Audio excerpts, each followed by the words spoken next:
ഇപ്പോൾ ട്രെൻഡിങ് ആയിട്ട് സോഷ്യൽ മീഡിയയിൽ ഓടിക്കൊണ്ടിരിക്കുന്ന ഒരു സംഭവമാണ് കൊറിയൻ ചീസ് ഗാർലിക് ബ്രെഡ്. വളരെ സിമ്പിളായിട്ട് തയ്യാറാക്കിയെടുക്കാൻ പറ്റുന്ന കേട്ടോ. കുട്ടികൾക്കൊക്കെ ഇതുപോലെ ഒന്ന് ഉണ്ടാക്കി കൊടുത്താൽ പിന്നെ എന്തായാലും അവരിത് തന്നെ മതി എന്ന് പറയും. അത്രയ്ക്ക് നല്ല ടേസ്റ്റി ആയിട്ടുള്ളൊരു സംഭവമാണ്.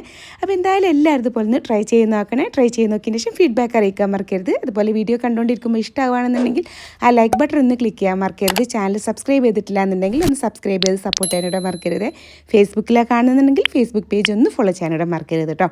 അപ്പോൾ എങ്ങനെയാണ് തയ്യാറാക്കിയെടുക്കുന്നത് എന്നുള്ളത് നോക്കാം.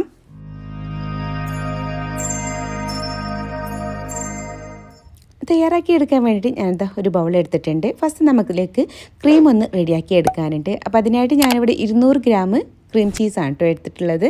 ഞാൻ ഈ ഒരു ബൗളിലേക്ക് അങ്ങ് ഇട്ട് കൊടുക്കുകയാണ്. ഇനി നമുക്കിതൊന്ന് നല്ല സോഫ്റ്റ് ആക്കിയിട്ട് എടുക്കണം കേട്ടോ. അപ്പോൾ ഇതുപോലെ ഒരു വിസ്ക് എന്തെങ്കിലും യൂസ് ചെയ്ത് നന്നായിട്ട് മിക്സ് ചെയ്തെടുക്കാം. ഇതുപോലെ നന്നാക്കി മിക്സ് ചെയ്തെടുത്താൽ മതി. നല്ല സോഫ്റ്റ് ആക്കിയിട്ട് എടുക്കാനാണ്. അപ്പോൾ ഇതുപോലെ നന്നായിട്ട് സോഫ്റ്റ് ആക്കിയിട്ട് എടുത്തിട്ടുണ്ട് കേട്ടോ. ഈ ഒരു രീതിയിലാക്കി എടുത്തതിന് ശേഷം അതിലേക്ക് നമുക്ക് ഒരു 3 ടേബിൾ സ്പൂൺ പഞ്ചസാര ഒന്ന് പൊടിച്ചെടുത്തിട്ടുള്ളതാണ്. അതങ്ങ് ആഡ് ചെയ്ത് കൊടുക്കാം.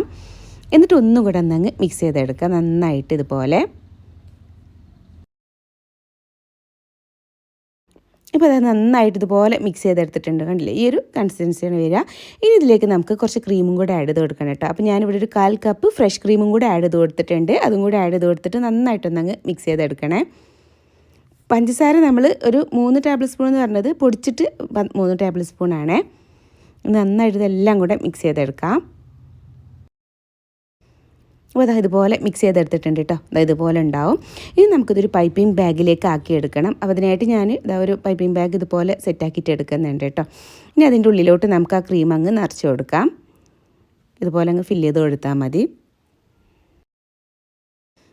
അപ്പോൾ പൈപ്പിംഗ് ബാഗ് ഇവിടെ സെറ്റാക്കിയിട്ട് എടുത്തിട്ടുണ്ട് കേട്ടോ. നമ്മുടെ ക്രീം ഇവിടെ സെറ്റായിട്ട് വന്നിട്ടുണ്ട്. ഇനി നമുക്കൊരു സൈഡിലോട്ട് മാറ്റി വെക്കാം. ഇനി ഇതിലേക്ക് ബാക്കി കുറച്ച് ഇൻഗ്രീഡിയൻസ് റെഡിയാക്കി എടുക്കാനുണ്ട്. അപ്പോൾ ഞാനിവിടെ 4 ബണ്ണാണ് കേട്ടോ എടുത്തിട്ടുള്ളത്. അത് നമുക്കൊന്ന് കട്ട് ചെയ്തിട്ട് എടുക്കണം. അപ്പോൾ നമുക്ക് എത്രത്തോളം ക്വാണ്ടിറ്റി വേണം അതിനനുസരിച്ചിട്ട് ഞാനിപ്പോൾ ഒരു 4 ബണ്ണിലേക്കുള്ളതാണ് കേട്ടോ ഇവിടെ ഈ ക്രീമൊക്കെ സെറ്റാക്കി എടുത്തിട്ടുള്ളത്. ഇനി നമുക്കിതൊന്ന് കട്ട് ചെയ്തെടുക്കണം. അപ്പോൾ ഞാനിതിൽ നിന്നൊന്ന് എടുത്തിട്ട് ഇതുപോലെ 4 ആക്കിയിട്ട് പിന്നെ ഒരു 4 ആക്കിയിട്ട് ഇതുപോലെ കട്ട് ചെയ്തെടുക്കുകയാണ് കേട്ടോ. ഒരു 8 പോർഷൻ ആക്കിയിട്ടാണ് നമുക്കിതൊന്ന് കട്ട് ചെയ്തെടുക്കേണ്ടത്. അപ്പോൾ ഈ ഒരു രീതിയിലാണ് കേട്ടോ കട്ട് ചെയ്തെടുത്തിട്ടുള്ളത്. ഇതുപോലെ വേണം നമ്മൾ കട്ട് ചെയ്തെടുക്കാൻ. അപ്പോൾ ഇനി നമുക്ക് ഇത് മാറ്റി വെക്കാം. ഇനി ഇതിലേക്ക് കുറച്ച് ഇൻഗ്രീഡിയൻസ് വേറെ റെഡിയാക്കി എടുക്കാനുണ്ട്. അപ്പോൾ അതിനായിട്ട് ഞാനിവിടെ ഒരു 1/2 കപ്പ് ബട്ടർ ഒന്ന് മെൽറ്റാക്കിയിട്ട് എടുത്തിട്ടുണ്ട്. അതിലേക്ക് നമുക്ക് ഒരു കോഴിമുട്ട ഒന്ന് പൊട്ടിച്ചിട്ട് ഇതുപോലെ ഒഴിച്ചു കൊടുക്കാം.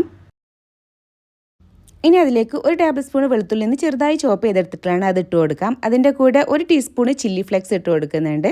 അതുപോലെ തന്നെ ഒരു പിടിയുടെ അടുത്ത് കണ്ടിട്ട് മല്ലിയുടെ ഇലയും കൂടെ ഒന്ന് ചെറുതായി കട്ട് ചെയ്തെടുത്തിട്ടുണ്ട്. ഇനി അതെല്ലാം കൂടെ നന്നായിട്ടൊന്ന് മിക്സ് ചെയ്തെടുക്കണേ.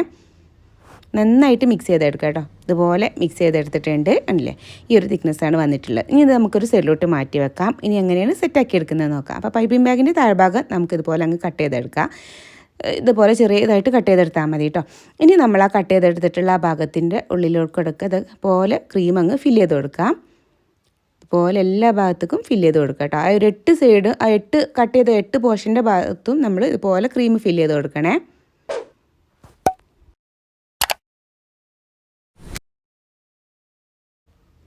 അപ്പോൾ ഇതുപോലെ ഫില്ല് ചെയ്തെടുത്തിട്ടുണ്ട് കേട്ടോ. ഈ ഒരു രീതിയിൽ വേണം ഫില്ല് ചെയ്തെടുക്കാൻ. ഇനി അടുത്തതായിട്ട് നമ്മൾ നേരത്തെ ഉണ്ടാക്കി വെച്ചിട്ടുള്ള ഒരു മുട്ടയുടെയും ബട്ടറിൻ്റെ മിക്സ് ഉണ്ടല്ലോ, ആ ഒരു മിക്സിലേക്ക് നമുക്ക് ഈ ഒരു ക്രീം ഫില്ല് ചെയ്തിട്ടുള്ള ബണ്ണ് ഇതുപോലെ അങ്ങ് മുക്കിയിട്ടെടുക്കാം കേട്ടോ.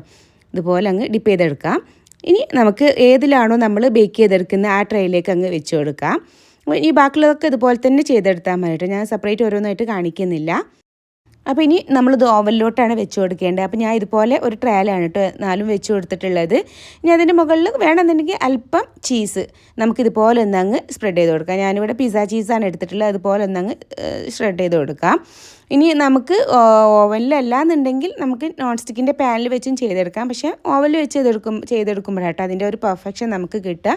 അതിൻ്റെ മുകൾ ഭാഗമൊക്കെ ഒന്ന് കുറച്ച് ക്രിസ്പി ആയിട്ടൊക്കെ കിട്ടുക. അങ്ങനെ ആകുമ്പോഴാണ്. ഇനി നമുക്ക് നേരെ ഒരു 180 ഡിഗ്രിയിൽ ഒരു 10 മിനിറ്റ് ചൂടാക്കി എടുത്തിട്ടുള്ള ഓവനിൽ ഒരു 15 to 20 മിനിറ്റ് വെച്ചാൽ മതി. അപ്പോഴേക്കിന് സെറ്റായിട്ട് കിട്ടുക.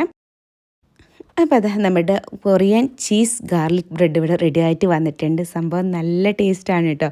ഇപ്പം നല്ല ചൂടാണ്. ജസ്റ്റ് ഒന്ന് തണിഞ്ഞ് വന്നതിന് ശേഷം നമുക്കതിൽ നിന്ന് പതുക്കെ അങ്ങ് എടുക്കാം. അപ്പോൾ നല്ല ഉഷാറായിട്ട് സെറ്റ് സെറ്റായിട്ട് കിട്ടിയിട്ടുണ്ട് കേട്ടോ. നല്ല ക്രീമി ആയിട്ട് തന്നെ നിൽക്കുന്നുണ്ട്. നമുക്കതിങ്ങനെ ഇങ്ങനെ കട്ട് ചെയ്ത് നോക്കുമ്പോൾ അത് കണ്ടില്ലേ, ഇതുപോലെ കണ്ടില്ലേ, അതിൻ്റെ ഉള്ളൊക്കെ നല്ല ക്രീമി ആയിട്ട് നിൽക്കുന്നുണ്ട്. ആ ഒരു ക്രീം ചീസൊക്കെ നല്ല പോലെ ഇങ്ങനെ ക്രീമി ആയിട്ട് തന്നെ വന്നിട്ടുണ്ട്. നല്ല ടേസ്റ്റാണ് കേട്ടോ കഴിക്കാനും. കുട്ടികൾക്കൊക്കെ ഇത് ഉണ്ടാക്കി കൊടുത്താൽ പിന്നെ എപ്പോഴും അവർക്ക് ഇത് തന്നെ മതി എന്ന് പറയും. അത്രയ്ക്ക് നല്ല ടേസ്റ്റി ആയിട്ടുള്ളൊരു സംഭവമാണ്. അപ്പോൾ എന്തായാലും എല്ലാവരും ഒന്ന് ട്രൈ ചെയ്ത് നോക്കേണ്ട ഐറ്റം തന്നെയാണ്. വെറുതെ അല്ല കേട്ടോ ഇതിങ്ങനെ ട്രെൻഡിങ് ആയിട്ട് ഓടിക്കൊണ്ടിരിക്കുന്നത്. അത്രയ്ക്ക് സംഭവം നല്ല ടേസ്റ്റ് ഉണ്ട്. അപ്പോൾ എന്തായാലും ട്രൈ ചെയ്ത് നോക്കിയതിന് ശേഷം ഫീഡ്ബാക്ക് അറിയിക്കാൻ മറക്കരുത്. അപ്പോൾ ഇൻഷാ അല്ലാഹ് ഇനി മറ്റൊരു വീഡിയോ ആയിട്ട് വരുന്നവരേക്കും ബായ്, താങ്ക് യു, അസ്സലാമു അലൈക്കും.